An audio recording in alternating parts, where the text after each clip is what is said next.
Muy buenas noches a todos los que estamos aquí. Bienvenidos al primer programa de Contrasentido. Tenemos aquí a un gran invitado que está dando la apertura a este programa también, Jaime Fernando Ramos. Muchísimas gracias por haber aceptado la invitación y ser parte de este inicio del programa que queremos hacer. Arrancamos contigo, tú eres nuestro primer invitado y nos estamos muy gustosos por eso. Un gusto, Jaimito, que estés aquí. Gracias, Nelson. Gracias, amigos, amigas. Gracias a la Iglesia Generación Apasionada por Dios que nos abre las puertas para hacer este diálogo y espero que pueda servirnos pues, a todos lo que vamos a conversar en esta noche. Ajá, me parece muy interesante y como te comenté el día que nos reunimos allá en el café, el objetivo que nosotros tenemos es eso, mostrarnos tal y como somos los cristianos y cómo podemos impactar de una manera diferente en la sociedad. Entonces vamos a ir tratando eso, que pienso que va a ser de mucho aporte tanto para los que están aquí, para los que nos van a escuchar, van a ver el video y pues arranquemos, Jaimito. Con todo gusto, claro. Algo que a mí me parece muy interesante y quisiera saber es ¿cómo es que llegaste al cristianismo? ¿Naciste en un hogar cristiano? ¿O cómo fue que llegaste a este camino? Bueno, Dios hizo un proceso interesante conmigo. No podría decirte exactamente cuándo fue que yo entregué mi vida a Dios, porque creo que fueron varios instantes que me marcaron de alguna manera y que en su conjunto permitieron que yo tome esa decisión de seguir a Cristo, ¿no? Y yo vengo de un hogar en donde te enseñan de Dios muy pequeño, ¿no es cierto? Mi familia es católica, entonces hicieron el bautismo, la primera comunión, la confirmación, después hicieron una consagración y varias cosas con las que yo tuve ya varias ideas con respecto a Dios, ¿no? Pero uno de los primeros instantes que yo recuerdo fue con un sacerdote que era el padre Bruguera, que me enseñó el concepto del perdón. Me enseñó que Dios te perdonaba, que Dios no te juzgaba, que Dios te aceptaba tal y como eras. Y él me ayudó a hacer una primera oración muy sincera de entregar mis pecados a Dios para que Él me pueda perdonar. Y después, con unos amigos del colegio, yo estudiaba en una academia naval, entonces ahí como que no había mucho contacto con las cosas de Dios, pero habían algunos compañeros que eran creyentes, entonces una vez hicieron un paseo de carnaval, justo fue por estas fechas. Y entonces me dijeron, ve, ¿sabes que hay un paseo de carnaval? Queremos invitarte. Mi familia es de Guaranda, entonces imagínate, para mi familia es importantísima esta fecha, ¿no? Es cuando realmente despierta Guaranda, ¿no? Pero yo me imaginé todo lo que hay en esa fiesta, ¿no es cierto? Donde te mojas por dentro y por fuera también, entonces ya como que iba preparado para eso, ¿no? Pero cuando llegué, no había nada de alcohol, nadie vaciló con nadie tampoco, ¿no? Pero todos eran muy cariñosos, ¿no? Y entonces ahí fue que me enganché con las cosas del Señor. No es que tenía un gran conflicto a nivel de mi vida, Él me trajo con lazos de amor. Y como dice en Juan, ¿no es cierto? Dice que en esto conoceremos que son discípulos, ¿no? En esto conocerán que son mis discípulos, en ver cuánto se aman. Y eso es lo que yo vi en ese día, ¿no? Me recibieron con tanto amor a pesar de que no me conocían y me incluyeron en un grupo de amigos que ya existía. Y nunca me hablaron nada de Dios directamente, solo era su calidad humana y esa calidad de mostrar la amistad que me hizo incluirme en este grupo. Y después, cuando se acabó el paseo, donde no hubo excesos de ninguna clase y todos nos divertimos haciendo deporte y riéndonos y haciendo música, me dijeron, ¿sabes qué? Este mismo grupo se reúne todos los sábados en esta iglesia, era la iglesia del Batán, una que es en la Eloy Alfari, Portugal, que está en Quito. Si quieres puedes venir, me dijeron. Entonces, y yo comencé a asistir a este grupo de jóvenes y poco a poco fui aprendiendo y asimilando las cosas de Dios por la amistad que había ahí. Y de un día para el otro, pues ya vi que estaba totalmente involucrado. Y me di cuenta de que estaba en el camino correcto. Pero fue por el amor que tuvieron este grupo de jóvenes que yo decidí quedarme ahí.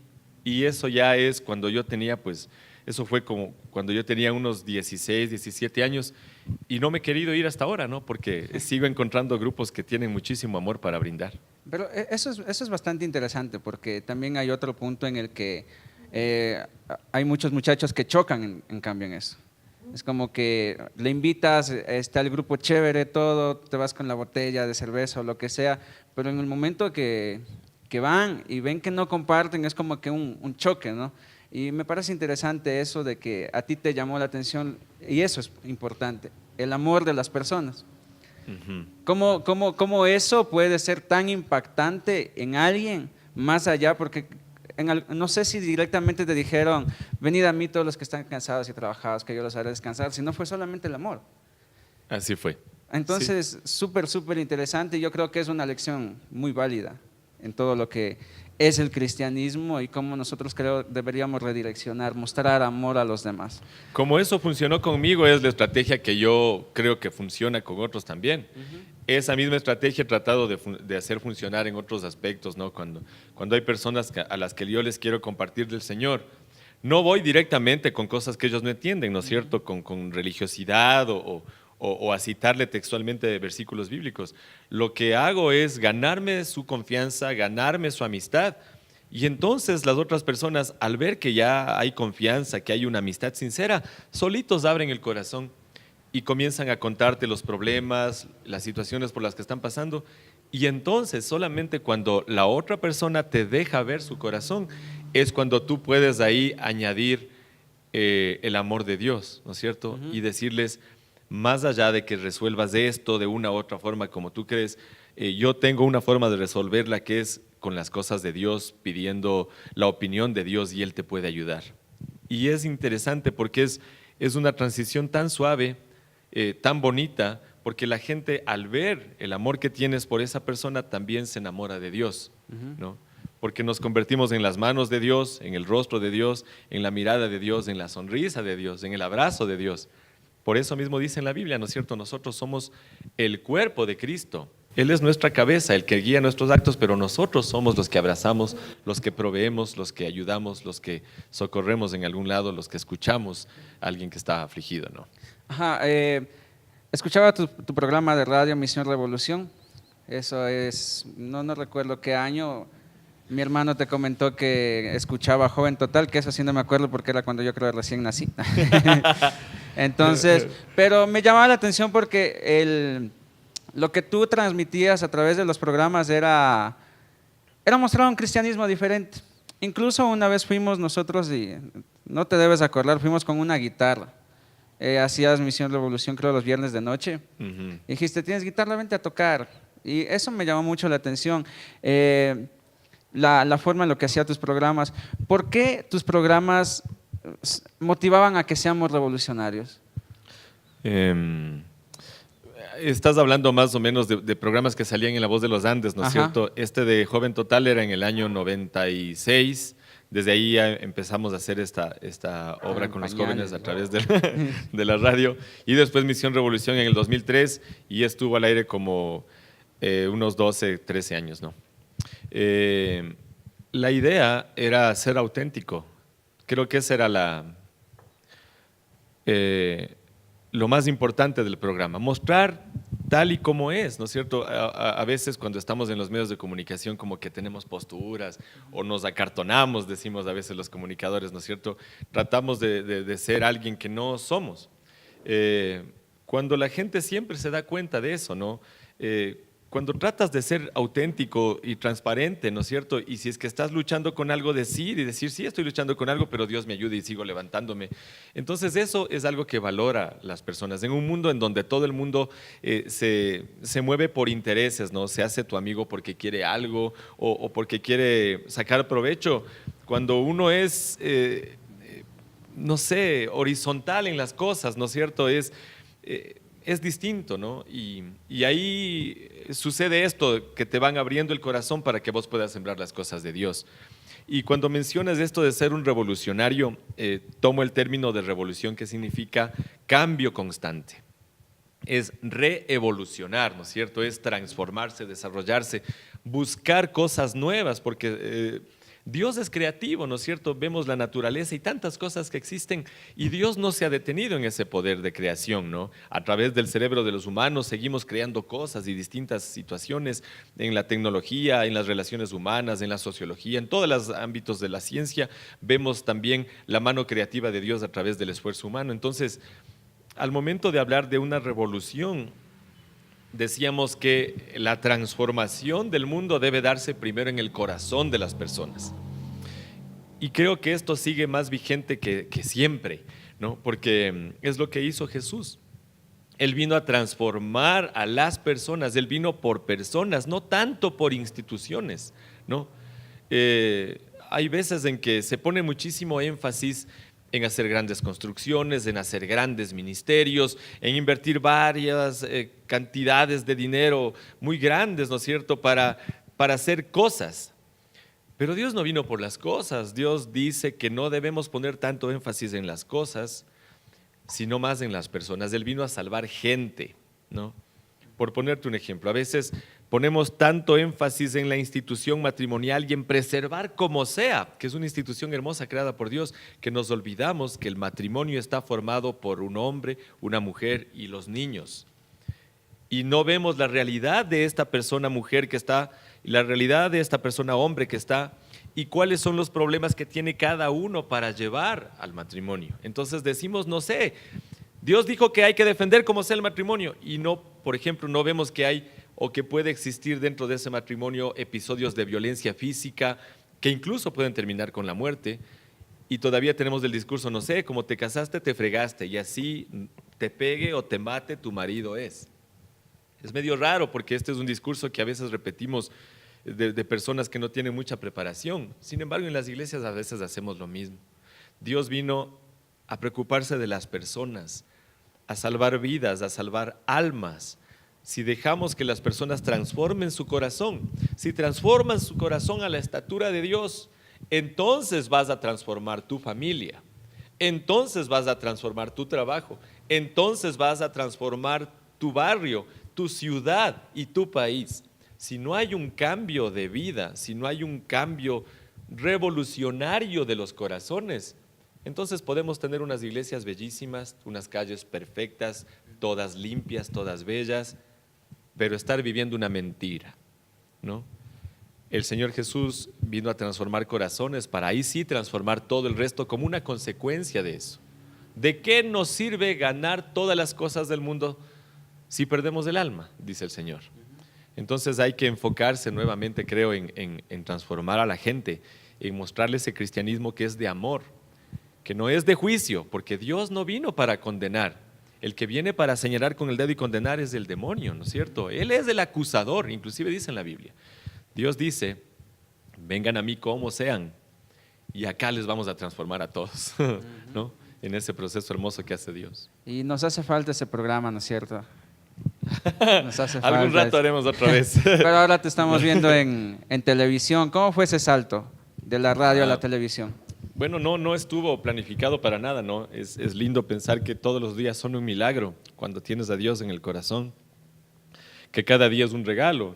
Entonces, a mí me gustó desde pequeño siempre hacer chistes, ¿no? Mi mamá, que es profesora de escuela, me enseñó desde que era muy pequeño, ¿qué tendría yo? 4 o 5 años, me enseñaba poemas, me enseñaba canciones, me enseñó a hacer títeres. Y como tengo una familia numerosa, ¿no? Son 12 tíos de parte de mamá y 12 de papá, entonces siempre había algún cumpleaños en el mes. Y mi mamá decía, yo llevo los títeres. Y con mi tía Alicia hacíamos los títeres y mi mamá se hizo unos porque ella también cosía y hacía eso. Entonces ahí aprendí a hacer voces, ¿no? Pero nunca pensé que iba a vivir de esto, o sea, es una cosa bien loca, o sea, hacer voces y hacer chistes y contar cachos, porque siempre tenía yo los últimos para contarles a la familia, les hacía reír a todos ahí. Ya. Después me fui vinculando a la parte de las comunicaciones y es interesante que yo hacía radioteatros en estos programas que mencionas de la radio. Y un día escuchó un amigo que se llama Miguel Guerra, que es el director del programa Noticias, y dijo, ve qué interesante, vos haces esos radioteatros con voces y todo. Le dije, sí, hacemos aquí para ayudar a los jóvenes a que tomen buenas decisiones y esto, ¿no? Entonces dijo él, ¿no quisieras hacer un programa de televisión? Yo tengo un programa de televisión donde nos disfrazamos y hacemos reportajes y donde les imitamos la voz a los políticos para hacerles decir otras cosas. Entonces, al comienzo no acepté porque estaba ya comprometido. Yo trabajaba en una fábrica de reciclaje de mi familia, ¿no? Reciclamos plástico y también tenía lo de la radio.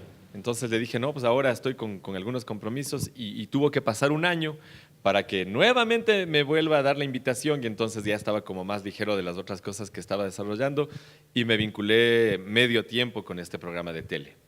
Y después ya poco a poco fue tomándose el tiempo completo, ¿no? Todavía seguía en la radio con Misión Revolución, pero ya necesitaba el tiempo para mis hijos, ¿no? El programa pasó al día sábado y eran 3 horas, entonces no me pareció justo que mientras ellos estaban creciendo yo me involucre en un ministerio del Señor descuidando a mi familia. Entonces decidí dejarle en stand-by al programa de radio mientras mis hijos están grandes, ¿no? Mi hijo ya tiene 17, mi hija tiene 14, entonces yo pienso que tal vez en unos 4 o 5 años vuelva a hacer las actividades radiofónicas, o si no, algo entre semana quizás para irme enchufando, pero mientras sea el fin de semana, no, pues ese tiempo de fin de semana es de mi familia, básicamente. ¿Con cuál de las dos te quedas? ¿Con la radio o la televisión? ¿En cuál estás más cómodo? Híjole, son medios bien diferentes, ¿no? En la televisión depende siempre de muchas personas para que algo salga bien. Hay el director, los editores, la productora o productores, los actores, el que hace el maquillaje, el que hace los libretos, es varias cosas. Y todo tiene que funcionar como un concierto para que tú puedas ver el resultado final. Y dices, ve, parece sencillo, pero es muchas personas involucradas. En la radio, tú tienes básicamente el 90 o 100% del control de las cosas, entonces solito tú sí puedes hacerte un programa de radio, ¿no? Si que quieres hacerte un programa como el que teníamos ahí, que es con concierto en vivo y con otras personas, ya entre unos 5 o 6 puedes hacerlo, ¿no? Pero son medios distintos, que llegan de manera diferente. La televisión es muy cautivante. Cuando estás viendo la tele no puedes estar haciendo ninguna otra cosa, ¿ves? Estás viendo la tele y la mamá te dice, te llama algo y dices, ya espera mami, te espero un ratito, ya que se acabe nomás esto, ya dan la propaganda, ya y sí voy, ¿no es cierto? Ajá. La radio, en cambio, es como una amiga íntima. Te acompaña. Vos puedes estar lavando los platos, puedes estar tejiendo, puedes estar arreglando no sé, algo que se te dañó en la casa y estar escuchando al mismo tiempo. Entonces eso es lo lindo de la radio, que es una amiga que acompaña, ¿no? Y que sugiere cosas y que juntos van hacia un lugar, ¿no? La televisión capta toda tu atención, entonces es bien distinto, ¿no? Dependiendo de lo que quieras lograr, es el medio, ¿no? Jaimito, ¿has recibido alguna crítica de los cristianos por hacer el programa Noticias? Porque ahí, como te decía... Se hacen cosas diferentes y medio irreverentes, ¿no? Ajá. Te cuento que del programa que más crítica he recibido de todos los que he hecho, era de un programa que se llamaba Joven Total y un poco también el Misión Revolución, que eran programas cristianos, ¿no? Era básicamente porque estábamos viviendo una transición de lo que era una iglesia muy tradicional y justo yo estaba haciendo los medios de comunicación cuando venían ritmos nuevos, en especial en la música, ¿no? Había reggaetón cristiano, rock cristiano, salsa tropical cristiana, entonces a veces la gente se escandalizaba con esas cosas. Pero el Señor es multiforme y algunos decían, ¿no es cierto?, que no, que eso es del diablo, ¿no? Pero el diablo no crea nada, dice que viene para robar, matar y destruir. Lo que hace él es robarse lo de Dios, la música creada por el Señor para hacer sus distorsiones. Pero ahí lo que se estaba haciendo era recuperar esos ritmos para el Señor. Pero ahí recibía mucha crítica. No, habían personas que decían, estamos orando para que su programa salga del aire, ¿no? Y bueno... cada quien está en su derecho de tener su criterio, ¿no es cierto? Pero yo tenía un llamado muy directo del Señor a recuperar la juventud para Cristo. Hacíamos un evento que se llamaba la pijamada espiritual también, que era también para hacer más atractivo el evangelio para los jóvenes. Antes las vigilias eran solamente para personas de edad avanzada, solamente los adultos mayores y las señoras adultas mayores eran las que oraban. Cuando hicimos la pijamada espiritual, lo que hicimos era que muchachos de 12, 11, 10 años en adelante se reúnan toda la noche para orarle al Señor y para cantarle al Señor y para alabarle. Entonces se rescató ese concepto de la vigilia que estaba venido a menos para los jóvenes también. Y ahora se hacen en todas las iglesias eventos así. Antes no hacía nadie. Y eso fue una de las cosas que también criticaban mucho, ¿no? ¿Qué irán a hacer los guaguas allá? No. Así, eran cosas buenas. Pero del de la televisión realmente no he recibido muchas críticas. Creo que la gente se da cuenta que es bueno tener personas cristianas en los medios de comunicación porque de alguna manera te conviertes en un líder de opinión, en una persona que influye. Por ese programa, que a veces hacemos cosas bien ridículas, me han invitado a algunos foros a hablar de las cosas de Dios. O la gente considera que porque sales en la tele tienes algo bueno que decir. No siempre es así, pero nosotros como cristianos sí tenemos mucho que decir. Y por ese programa hemos tenido puertas que se nos han abierto en distintos lugares, ¿no? Ahora, siempre que haces algo en medios, alguien te va a criticar, ¿no? Entonces uno también tiene que saber asimilar las críticas y, como dice Pablo, ¿no es cierto?, escudriñar todo y retener lo que te sirva y lo que no de gana, ¿no? Ahora en el programa de televisión somos ya mayoría cristianos. El Harold Díaz, que también hace dos personajes del Negrito Klinger y el Mashi Yango, también es cristiano. Los dos editores que editan la mayoría de los reportajes que hacemos también son cristianos, ¿no? Y ahí tenemos una bonita familia. Y antes de lo que comenzó siendo este programa de televisión a lo que es ahora, cuidamos muchísimo lo que hacemos y lo que decimos, ¿no? Creo que el ingrediente del cristianismo que hemos puesto ahí nos ha ayudado a ser más cuidadosos en varias cosas. Igual puede ser que se nos vaya algo a veces. Con todo el cariño les ofrecemos disculpas también, pero siempre cuidamos mucho de lo que sale. ¿Qué cambiarías del cristianismo actual? Ya ha habido, o sea, ya se ha ido adaptando, ¿no? Como tú mismo mencionabas, de la época del 90 se acabó el siglo XX, iniciamos el siglo XXI, sí fue una transición media densa, media complicada en todo eso, pero de cierta manera el cristianismo también ya se ha ido adaptando. Pero, ¿qué crees que le falta? ¿Qué crees que debería cambiar el cristianismo actual? Creo que hay un altísimo riesgo de que nos acomodemos. Cuando yo conocí a Cristo, venía de otra iglesia que estaba muy acomodada, ¿no es cierto? Que simplemente te decían, ¿vos qué eres? Y respondías automáticamente. Hay un riesgo de que nos suceda eso. Hay cada vez más cristianos en nuestra sociedad, pero creo que sí tenemos que tener cuidado de no acostumbrarnos a ser tradicionalistas y muy cuadrados en las cosas y no ser una iglesia que está en una constante transformación y crecimiento, ¿no? Si podría ser de alguna manera una crítica, no sé si es que yo sería la persona para hacerlo, ¿no? Pero sí me doy cuenta de ciertas cosas y creo que a veces ponemos mucho énfasis en la parte litúrgica, que se vea todo bien bonito. Hacemos grandes campañas hasta en el estadio. Hubo una vez, ¿se acuerdan? Cuando vino el Franklin Graham, ¿no? Pero es como que a veces corremos el riesgo de hacer una especie de publicidad engañosa, ¿no? ¿Has visto cuando te sacan algo en la tele y te venden algún producto y luego vas a ver y no ha sido?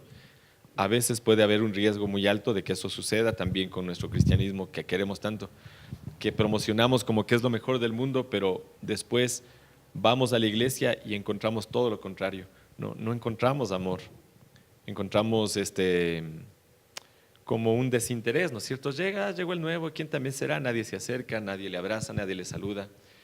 Y la iglesia se ha convertido casi a veces en algunos lugares como ir al cine, ¿no? Vas, te sientas, ves la película, pagas la entrada o pagas la entrada al comienzo y te vas. No hablas con nadie, no conversas con nadie, no compartes con nadie. Y eso no es, pues, la iglesia somos todos. La iglesia no es este lugar donde a veces nos reunimos. Esto es cemento con ripio, arena y ladrillos o bloques, ¿no es cierto? Dios no habita en templos hechos por mano humana. Él dice que habita en nuestro corazón. Entonces, creo que debemos volver nuevamente a ver cómo era la iglesia, cómo inició, y está en el libro de los Hechos, ¿no es cierto? Este libro escrito por el Lucas, según los entendidos, donde podemos darnos cuenta de cómo era la iglesia que Jesucristo encargó que Pedro continúe, ¿no es cierto? Y Pedro y los otros 12, ¿no es cierto? Porque ya le escogieron después del Judas al Matías también. Y era amor, y todos compartían. y eran como una familia. Y inclusive había una cosa que puede resultar extrema en este siglo XXI, ¿no? Hasta vendían las cosas para compartir entre todos, porque todos trataban de tener lo que necesitaban, ¿no es cierto? A cada uno se le daba según su necesidad, y había generosidad, y había preocupación por el de al lado. Ahora a veces ni siquiera sabemos quién es el que vive al lado nuestro, ¿no? O si vives en edificio, quién es el que vive arriba o abajo, ¿no? Entonces hay que recuperar la comunidad que hay, y hay que volver al inicio, ¿no? Ahora decimos, vea hermano, ¿cómo le va? Cuando no nos acordamos del nombre, ¿no es cierto? No es como eso de decir, vos eres mi hermano. O sea, si a ti te pregunto, ¿no es cierto?, si tienes hermanos de carne, ¿no? Si tu hermano necesita algo, ¿le vas a ayudar? Sí, ¿no es cierto? Asimismo, si hay esa hermandad en la iglesia, si es que alguien necesita algo, tienes que también obedecer a esa misma naturaleza de ser hermanos en Cristo como que fueras hermano de carne, ¿no? Y a considerar a los otros tan importantes como tu propia necesidad. Dios dice, no mirando cada uno por lo suyo propio, sino cada cual también por lo de los otros, que haya este sentir que hubo en Cristo Jesús. Entonces creo que eso estamos perdiendo. Como están diseñadas las sociedades actuales, hay mucho individualismo. Es importante, creo, salirse un poco de uno para preocuparse por el de al lado. En esto conocerán que son mis discípulos, en ver cuánto le amas a tu prójimo, cuánto le amas aún a quien es difícil de amar, ¿no? Porque por el amor es que vamos a hacer que la gente permanezca aquí. No podemos seguir vendiendo una cosa, entre comillas, ¿no es cierto?, promocionando, predicando una cosa y viviendo otra dentro de la iglesia. Tiene que haber amor, tiene que respirarse amor. La gente de afuera, cuando vea cómo estamos viviendo en la iglesia, tiene que decir, yo quiero entrar a esa comunidad porque son tan chéveres, son tan buena gente, cómo se ayudan, cómo se apoyan, cómo se quieren. Yo que estoy solo, ¿cómo quisiera alguien que me quisiese así? Y entonces la iglesia puede responder a esa necesidad de tanta soledad, de personas que a veces vienen, por ejemplo, a las grandes capitales de provincia, que vienen de hogares destruidos, abandonados por los padres, abandonados por la esposa o por el esposo, ¿no?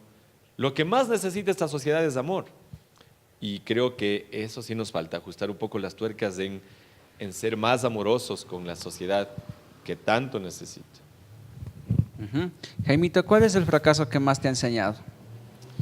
El fracaso, híjole, mi vida está llena de fracasos. ¿Cuál será, pues?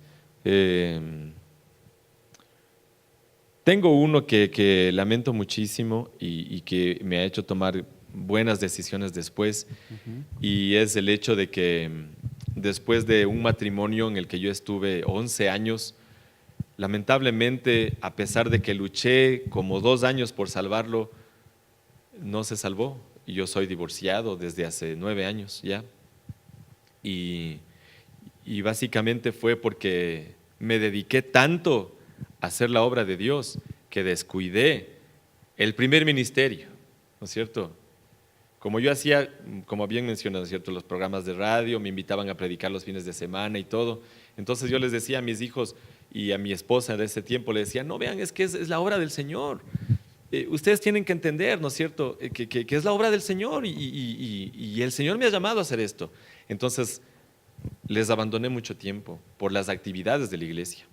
Inclusive a veces estábamos con unas carencias económicas en el momento, ¿se acuerdan cuando fue lo del feriado bancario y todo ese desastre? Yo me había comprado un auto y estaba endeudado en dólares y era durísimo pagar. De lo que pagaba 1.200.000 sucres, terminé pagando 6.250.000. Entonces mi presupuesto no alcanzaba. Y mi esposa se daba cuenta de eso y todo. Y yo decía, no, no importa que no podamos ahora salir, no importa que no podamos comer esto. Y cogía y daba el diezmo a la iglesia. Y eso le molestaba a ella porque decía, Dios no necesita tu plata. Nosotros necesitamos aquí en la casa que haya compras y que paguemos las cuentas, ¿no? Y es porque uno se hace demasiado legalista en las cosas. Dios no necesita nuestra plata. Dios dice, cada uno dé como propuso en su corazón, no por tristeza ni con necesidad, porque Dios ama al dador alegre, ¿no es cierto? Entonces Dios no tiene montos, todo le pertenece al Señor. Pero yo no entendía que a veces la necesidad de mi familia era más apremiante, por decirte una cosa que causaba a veces conflicto, o a veces teníamos un paseo familiar y yo decía, no puedo ir porque tengo que hacer el programa de radio, ustedes saben. No puedo ir porque me invitaron a predicar acá y ustedes saben que ya pues desde hace mucho tiempo me dijeron y no porque hayan organizado un paseo los de tu familia tengo que irme. Y hay algunos que todavía piensan de esa manera ridícula, y digo ridícula porque eso hizo que yo pierda a mi familia. Entonces esa fue una gran lección. La obra del Señor la tenemos que hacer todos. No es de capitanes arañas, ¿sí me entienden? No es de la mamá de Tarzán que se banca toda la iglesia solito, no. El cuerpo de Cristo somos todos los miembros de la iglesia. Y no porque haya un hermano que siempre ayuda quiere decir que tienes que pisarle en el pescuezo para sacarle todo el jugo porque él es el que siempre ayuda. No, no es así, no funcionan así. La iglesia del Señor del comienzo de los tiempos estaba sentada en todas las personas. Por eso es una responsabilidad de las personas que estamos aquí al frente, de las personas que están allá sentados, de las personas que están desde su casa mirando esto. No es algo que tiene que hacer solo el pastor, o solo el líder, o solo el que está a cargo del ministerio de alabanza, o solo el que está a cargo del ministerio de evangelismo, porque eso hace daño. Yo aprendí después de esa lección tan dura a poner las cosas en orden. Y primero está Dios y mi relación con Él, no el ministerio. Primero está Dios, mis momentos de oración, mi relación profunda con Él está primero. Luego está mi familia que Dios me entrega, ¿no es cierto? Si eres una familia de dos, los dos. Si eres una familia de 3, de 4, pero ellos primero, que es tu núcleo familiar, que es donde tú tienes que hablar del Señor también ahí con tu ejemplo. Luego viene el trabajo, que es el que Dios te permite tener para darte el sustento en tu casa. Y después viene el ministerio, que es el que Dios también te permite tener con los dones y talentos. Porque uno, en todos los otros ámbitos, tanto en tu relación personal con Él, en tu familia, en tu trabajo, ahí también tiene que estar involucrado Dios. Dios no puede separarse de las otras cosas, ¿no? Y después viene la parte ministerial, que es ya dedicarle de todas las horas que ya tienes responsabilidad, ¿no?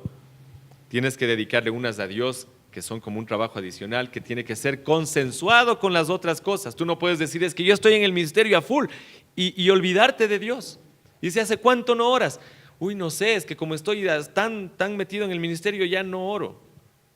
Mal, ¿no? O es que como tengo que estar en el ministerio perdí mi trabajo y ya no tengo cómo llevar el sustento a mi casa. Mal, pues. Entonces todo tiene que ser equilibrado, tienes que poner las cosas en el orden correcto, ¿no? Y todo hacerlo con amor. Hay una frase bien bonita que alguien me dijo, dice, tienes que predicar en todas las cosas que hagas. Y si es necesario, hablar. Pero tu testimonio de amor del Señor tiene que estar presente en todas las cosas. En todas las cosas. ¿Quién es Jaime Ramos? Híjole. Yo creo que soy una persona que ama a Dios.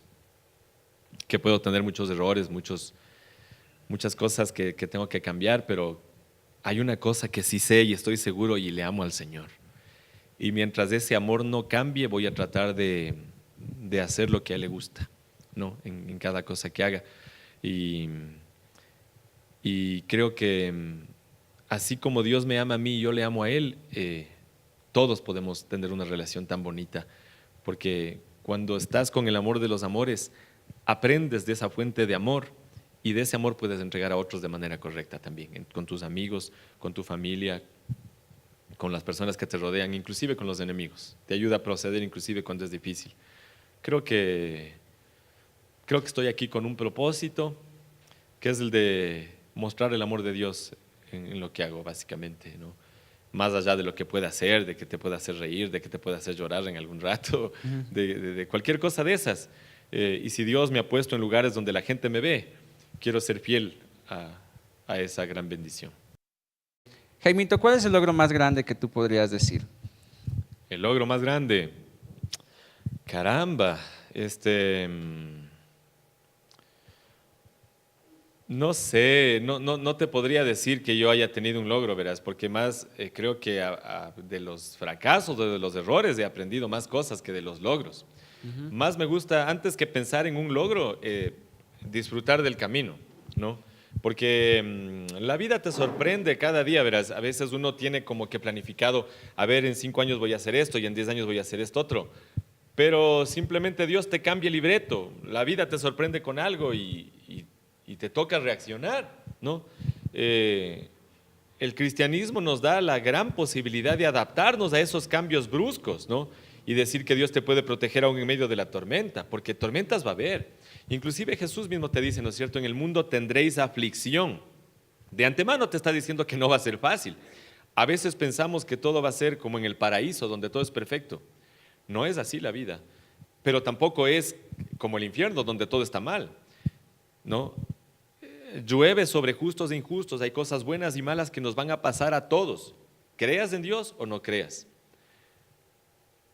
La diferencia está en que si tienes a Dios es más fácil, es más sencillo caminar, puedes encontrar más rápido la solución, cuando a veces muchos no las llegan a encontrar y deciden a veces hasta acabar con su vida, con cosas que les pasan. Entonces, si podría poner un logro es haber considerado a Dios en los momentos más oscuros de mi vida, agarrarme fuerte de su mano para seguir caminando, ¿no? Y disfrutar del camino con lo que venga. Si es que es un camino de lágrimas, Dios dice que aunque andas en valle de sombra de muerte, no tienes que tener miedo. Y si es que estás también en la leche y miel, entonces ser agradecido, porque en los momentos de abundancia también está el Señor presente. Entonces, cuando llegan los logros y cosas, más bien, qué bonito, da satisfacción y sonríes, ¿no es cierto? Pero es el resultado de varias cosas, ¿no es cierto? A veces como que nos enfocamos solamente en el final, que es como el logro, ¿no? Pero el camino es lo lindo. El camino es lo lindo y te hace disfrutar más cuando ya comes del fruto, te hace disfrutar de cuando sembraste, de cuando creció el árbol, de cuando cayeron las plagas, de cuando tuviste que deshiervar, de cuando tuviste que podar y dices, ve, después de todo esto, por fin llegué a esto.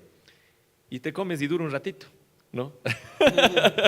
Así a veces es también, cuando ya llegas dices, ¿y esto sería? A ver. Entonces mejor es de disfrutar el camino, quizás, ¿no? Ajá, y ya para ir cerrando, ¿qué mensaje darías a todos los que nos están escuchando, los que están aquí? Un mensaje para que podamos alcanzar el plan de Dios. Quizás no estresarte demasiado por las cosas que te dicen los otros. Pasar más tiempo con Dios para que Él vaya caminando contigo al ritmo que tú quieras ir. A veces la gente pone muchas expectativas, ¿no? Y, por ejemplo, cuando alguien recién se casa le dicen, ¿y cuándo van a tener el guau? Y cuando tienes el primero, ¿y cuándo tienen el segundo? Y así, ¿no es cierto? Es como que la gente siempre te va como que llevando a hacer lo que ellos dicen que se debe hacer. Más debe ser un acompañamiento con Dios, ¿no? Para que Él te vaya sorprendiendo en el camino con las cosas. Y tú seguir trabajando por lo que te gusta y te apasiona, ¿no? Cuando algo te apasiona, le haces con cariño, ¿no? Te conviertes en alguien que hace un trabajo hobby, como dicen algunos, ¿no es cierto? Que haces un trabajo, pero a la vez es un hobby, es algo que te ayuda a divertirte, ¿no? Y haces aunque no ganes mucho, ¿no? Y por otro lado, si estás en un trabajo que es duro y difícil, que eso también te pueda ayudar a ser más resistente, que no pierdas ni un solo día sin la oportunidad de aprender algo.